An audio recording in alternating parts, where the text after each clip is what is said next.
저 동작을이 지금 나왔습니다만은 동작을 같은 경우에 소위 말하는 빅네임이 그냥 지역 연고 없이 옮겨왔을 때 그렇게 호락호락한 곳이 아닙니다. 2008년에 정동영 전 장관, 그 장관의 대선 후보까지 했는데 연고 없이 그냥 옮겨왔다 낙선했거든요. 이재명 그 대표께서도 이제 멋있게 찌면 무슨 소용이냐고 얘기했는데 이 한강벨트에 국민적으로 약간 설레는 후보, 기대감이 있는 후보를 주로 배치할 생각을 해야지.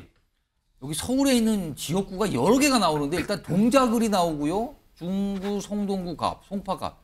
지금 민주당에서요. 이 지역 주민들을 대상으로 추미애 전 장관을 딱 물어보면서 뭐 어떻게 생각하느냐 이런 걸 조사하고 있다 그래요. 근데 통상적이면 딱 한 곳을 조사하는 게 보통인데 여러 곳을 조사하고 있다는 거예요. 그럼 이쪽도 갈 수도 있고 저쪽도 갈 수도 있고 뭐 그렇다는 뜻으로 보이는데 일단 지역을 보면은 굉장히 보기에 따라서 격전지가 될 수도 있고 아닐 수도 있고 약간 좀 그런데 이런 곳에 놓고 조사를 하고 있어서 민주당이 추미애 전 장관 투입을 검토하고 있는 거 아니냐 이런 얘기가 나오는데요. 이와 관련된 목소리부터 좀 확인해 보겠습니다.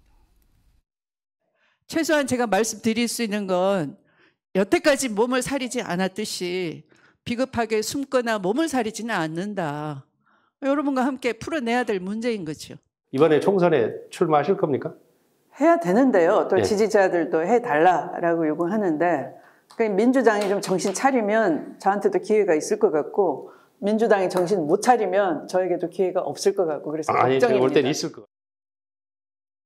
뭐 추미애 장관 전 장관을 비롯해서 여러 우리 당의 훌륭한 자원들이 출전을 준비하고 있다고 그렇게 말씀드릴 수 있습니다.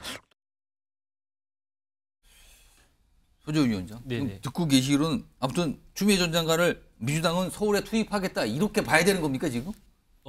활용을 한다기보다는 이제 추미애 대표가 뭐 보수 쪽에서는 좀 많이 이제 어떻게 뭐 깎아내리시더라고요. 뭐 보수의 뭐 어머니라고 하시던데. 보수의 어머니요? 예. 근데 지금 상태는요. 어떻게 이야기 나오면 야 그때가 추미애 장관이 했던 말이 맞구나 하는 국민적인 여론도 상당합니다. 어떤 게요? 어떤 게 그러니까 맞구나 윤석열 합니까? 대통령이란 게 그 당시에 그 봤을 평가에 때는 대한 그렇죠. 그래서 이 부분은 그 보수 뭐 이렇게 진보를 다 떠나서 추미애 장관이 사실 민주당의 당 대표로 최초로 맡은 장관입니다. 여성 중에. 그래서 이렇게 비난하거나 조롱할 대상은 아니에요. 이분이 장관 출신이기도 하고 판사 출신이기 때문에 활용보다는 그 역할을 해야 되는 것이고 다만 추미애 전 장관이 어느 서울로 가든지 어느 지역으로 가든지는 뭐 여러 가지 이제 뭐 논의를 하고 또 본인한테도 당에서요.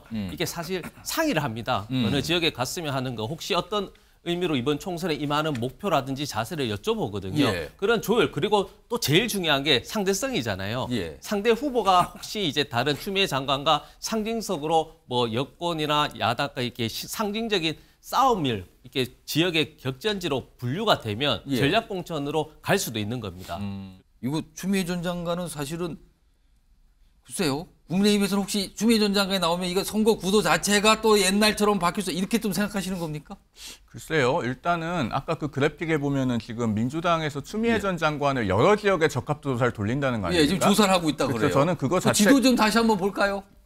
저는 그거 자체가 좀 함의가 있다고 봐요. 지금 그러니까, 저 세 곳이 지금 예로 나왔는데. 왜냐면은 어느 한 군데 돌렸는데 뭐 압도적으로 우세하게 나왔다. 그러면은 여기저기 돌리겠습니까? 안 그럴 것 같거든요. 그렇다면 저렇게 여러 곳을 조사하는 이유는? 그러니까 제 추정입니다만 사실 여기저기 돌려도 다 만족스럽지 않게 나왔기 때문에 자꾸 다른 곳을 돌려보지 않나 저는 그런 생각이 들어요. 그리고 저 동작을이 지금 나왔습니다만은 동작을 같은 경우에 소위 말하는 빅네임이 그냥 지역 연고 없이 옮겨왔을 때 그렇게 호락호락한 곳이 아닙니다. 2008년에 정동영 전 장관, 그 장관의 대선 후보까지 했는데 연고 없이 그냥 옮겨왔다 낙선했거든요. 2014년에 730 재보선 때 그 노회찬 전 의원이 동작을에 또 출마했었잖아요. 당시에 진보 진영이 가졌던 최고의 자산이었습니다. 그렇습니다. 그랬는데 연고 없이 오니까 역시 낙선했거든요. 그래서 추미애 전 장관이 이런 지역에 왔을 때 잘 되겠는가 싶고 또 중성동갑 같은 경우도요. 거기 지금 이제 윤희숙 전 의원과 임종석 전 실장의 대결이 이루어질 건가 이게 지금 초미의 관심사 아닙니까?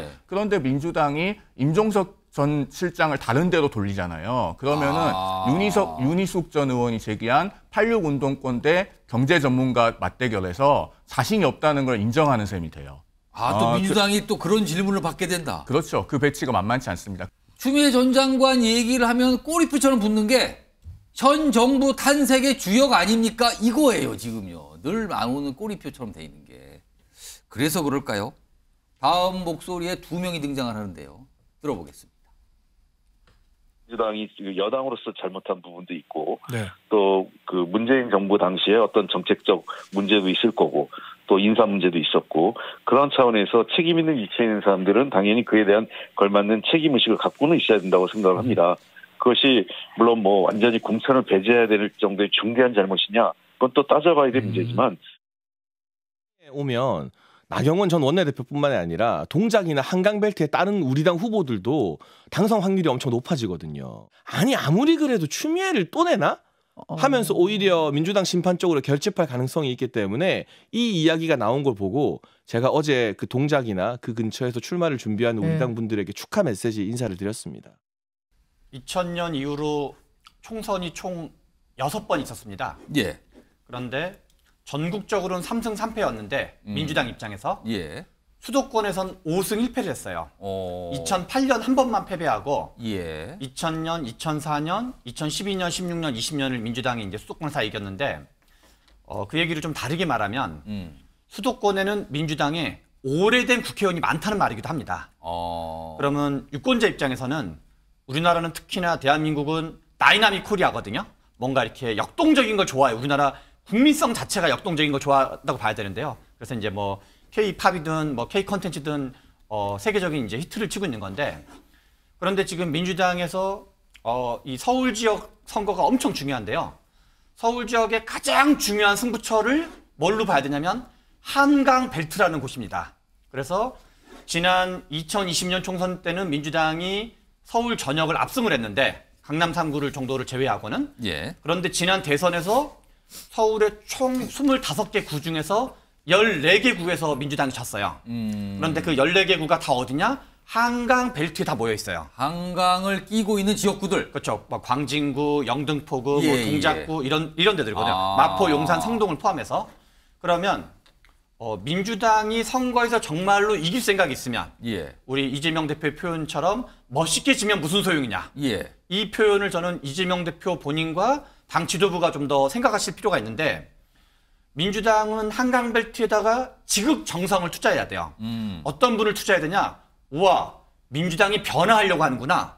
민주당이 우리가 진보적 가치라든가 민주화 운동을 했었지만 부족함들이 있거든요. 민주당이 경제 성장에도 관심 있고 대기업에도 관심 있고 친노동과 친기업을 같이 할 수 있고 그래서 뭔가 기대감을 불러일으킬 수 있고 민주당의 약점을 보완해주는 그런 공천을 한강벨트를 중심으로 배치하지 않으면 자칫 지금 유권자들의 여러 가지 여론조사를 종합보면 윤석열 대통령을 심판하고 싶은데 민주당도 약간 좀 뜨뜻미지근하다, 갸우뚱하다라는 그 중간쯤의 여론에 지금 있다고 봐야 되거든요. 그런 상황에서 추미애 전 장관 출마 또는 공천 얘기가 나오는데 이거는 저는 뭡니까 그럼? 제가 지도부라면 저는 추미애 전 장관은 대표까지 하셨던 분인데 저는 제가 지도부라면 추미애 전 장관을 한강벨트에 배치하지 않겠어요. 국민적으로 약간 설레는 후보, 기대감이 있는 후보를 주로 배치할 생각을 해야지 이렇게 뭔가 좀 잘했고 잘못했고를 떠나서 오래된 정치인 아까 전에 우리 송 위원님이 잘 설명해 준 것처럼 96년부터 계셨던 거거든요. 그럼 96년이면 지금 한 20년 지났나요? 30년 지났나요? 거의 한 30여 년 가까이 된 거기 때문에 민주당의 신제품을 배치하는 게 제가 보기엔 조금 더 지혜로운 전략이다. 이런 게 필요해 봅니다. 국민의힘에서는 정말 추미애 전 장관이 나오면은 이건 선거에 우리가 땡큐인데 이런 분위기입니까? 저는 추미애 장관에 대한 평가는 지난 대통령 선거와 지방선거에서 이미 끝났다고 봅니다. 지난 민주당 같은 경우는 윤석열 대통령의 탄생을 저희 국민의힘이 만든 게 아니라 결국 추미애 장관이 만들어줬고요. 지금 한동훈 비대위원장의 인기는 민주당의 법사위원 의원들이 만들어준 겁니다. 그렇기 때문에 저는 민주당이 이런 학습 능력이 좀 민주당 분들 앞에서 죄송하지만 학습 능력이 좀 부족하지 않은가 그렇게 생각을 합니다.